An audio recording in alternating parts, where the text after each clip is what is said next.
రామరాజ్యం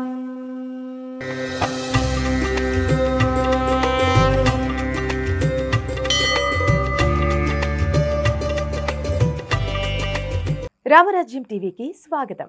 ఏడుకొండలవాడు తిరుమలేశుడు ఆదాయం విషయంలో తన రికార్డును తానే బద్దలు కొడుతున్నాడు.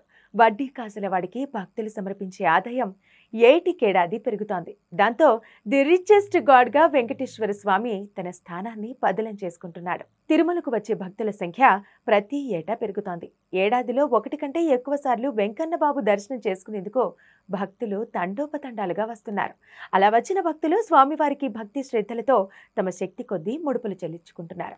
దాంతో తిరుమల వెంకటేశ్వరుడి ఆదాయం అంతకంతకు పెరుగుతోంది. గణనీయంగా పెరిగిన భక్తుల రద్దీతో పాటు హుండీ ఆదాయం కూడా రికార్డు స్థాయిలో పెరిగింది. దీంతో సరికొత్త రికార్డులు నమోదవుతున్నాయి.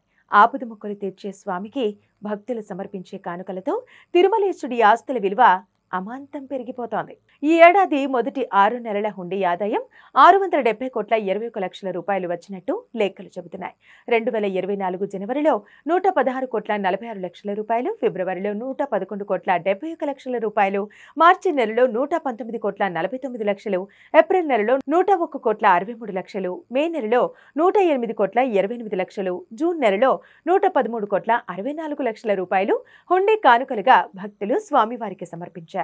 ఇక శ్రీవారికి 24 బ్యాంకు ఖాతాల్లో ఉన్న ఫిక్స్డ్ డిపాజిట్లు, గోల్డ్ డిపాజిట్లన్నీ కలిపితే 2023 అక్టోబర్ 31 నాటికి 17,816,15,00,000 రూపాయల నగదు డిపాజిట్లున్నాయి.